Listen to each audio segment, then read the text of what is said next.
हे friends, तो काफी ही quick review में बात करेंगे डिज्नी प्लस हॉटस्टार पर रिलीज हुई सीरीज द सीक्रेट्स ऑफ सेलेदार की, जिसे मुंजिया के क्रिएटर ने बनाया और इसके अलावा इसका ट्रेलर बहुत जल्दी रिलीज करके सीरीज को भी काफी जल्दी हमारे सामने ला करके पटक दिया गया, ताकि ट्रेलर से जो कुछ भी हाइप बनी हुई है इस सीरीज से रिलेटेड वो इसकी सीरीज को देख करके लोगों कहते हैं ना कि अपनी चुल मिटा ले। जिसके कॉन्सेप्ट को तो इसके ट्रेलर में ही बता करके एक हिसाब से मेकर ने आपके लिए कहानी बहुत ही ज्यादा आसान सी कर दी थी, जिसमें अब थोड़े से क्लूज को जोड़ करके अगर मैं आपको कहानी टूटी फूटी बताऊं वो भी बिना स्पॉइलर के, हालांकि ट्रेलर ने सब कुछ बता दिया था, जिसके चलते सीरीज स्टार्ट टू एंड बहुत ज्यादा प्रेडिक्टेबल हो जाती है। लेकिन खैर, रवि का कैरेक्टर है जिसके खानदान की एक अलग सी हिस्ट्री शिवाजी महाराज के ट्रेजर को प्रोटेक्ट करने की है। बाकी बात है कहानी का फिलहाल तो ये कहा जाता है कि बुक की अडेप्टेशन भी है, जो कि मैंने नहीं पढ़ी इसलिए उस बारे में कुछ भी नहीं पता। तो उस टॉपिक को साइड में रखकर सीधे मुद्दे की बात करूं तो हाँ, एक ट्रेजर हंटिंग वाला शो है जिसकी पूरी वाइब इसकी मार्केटिंग टीम की तरफ से प्रेजेंटेशन के तौर पर डेफिनेटली आपको नेशनल ट्रेजर और सिर्फ उसी फिल्म की याद दिलाता है, क्योंकि कॉन्सेप्ट बिल्कुल उसी की राह पर चलते हुए ऑडियंस को इंगेज करने में मुझे लगता है कि कुछ हद तक कामयाब भी होगा। क्योंकि रवि के ही कैरेक्टर की बात करें तो वो डॉक्टर, फिर बाद में एक्सप्लोरर के साथ साथ ट्रेजर हंटिंग की जो जर्नी पर निकलता है, तो कैसे उससे वो कब प्रोटेक्टर की साइड में आ जाएगा और कौन उनके पीछे पड़ा है और क्या ये मिस्ट्री अगेन इस ट्रेजर हंटिंग से रिलेटेड पार होती भी है या नहीं। कहानी ले दे करके आपको 6 एपिसोड या फिर कहूँ काफी फास्ट पेस वाले एपिसोड में उन्हीं चीजों को एक्सप्लोर कर दिखाती है, जिसके हर एक एपिसोड की अगर लेंथ की बात करूँ तो 30 से 35 या मैक्स टू मैक्स 40 मिनट पकड़ लो, जो कि अपने पहले सीजन में इस चैप्टर की कहानी को पूरा एंड करता है। लेकिन कुछ ऐसे वो कहते हैं ना कि ओपन एंडिंग कैरेक्टर से रिलेटेड नेशनल ट्रेजर देखी होगी तो समझ में आ रहा होगा कि किस बारे में बात कर रहा हूँ। यानी अगर इसका सीजन 2 भी बनेगा तो कोई फर्क नहीं पड़ेगा, और अगर नहीं भी आता है तो कोई फर्क नहीं पड़ता, क्योंकि जैसे कि मैंने कहा कहानी से रिलेटेड मेकर्स की तरफ से या फिर खास करके कहूँ डिज्नी प्लस वालों की तरफ से कंटेंट के नाम पर जिस तरीके का एफर्ट डाला जाता है, उनकी प्रेजेंटेशन पहले दिखाने के लिए तो अच्छी होती है, लेकिन जब उस कंटेंट को नजदीक से जाकर के देखो तो कभी मिड तो कभी कचरा तो कभी टट्टी वाला हिसाब निकल कर आता है, जिसमें से ये सीरीज तो मिड ही है, जिसे हो सकता है कि डिज्नी वालों ने अपनी ऑडियंस को ध्यान में रख करके बनाया है। यानी उसके लिए अगर ऑडियंस की कैटेगरी भी डिफाइन करूँ तो घर पर बच्चे बैठे हुए ट्रेजर हंटिंग पर कुछ देखना चाहते हैं, अच्छा खासा एक्सप्लोर करता हुआ शो, वो भी पूरी फैमिली के साथ, तो फिर आप इसे वन टाइम वॉच की कैटेगरी में डाल करके अपने पेरेंट्स के साथ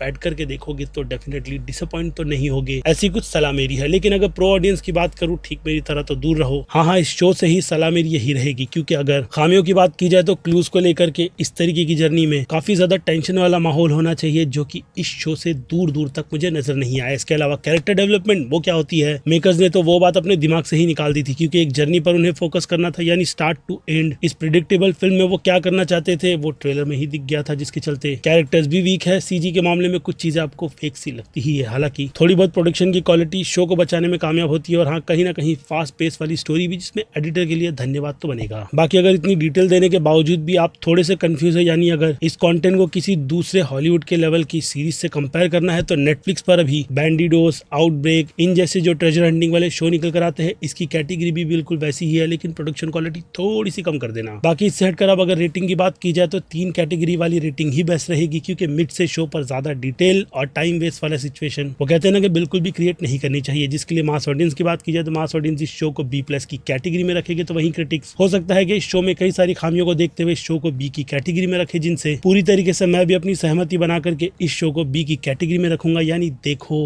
वही ना देखो तो कोई फर्क नहीं पड़ता, बिल्कुल वही कैटेगरी की सीरीज है। बाकी खैर, मेरा पर्सनल ओपिनियन इस शो से रिलेटेड मैंने आपको दे दिया है, बाकी अब फिर क्या बचती है आपकी राय, जो कि आप मुझे कमेंट में इस शो से रिलेटेड बता सकते हो। इसके अलावा फिर क्या वक्त है वीडियो को यहीं पर खत्म करने का। मैं हूं Aziz, movie stock show channel like share subscribe भूलना मत, मिलूंगा जल्दी दूसरी किसी वीडियो में। Till then bye.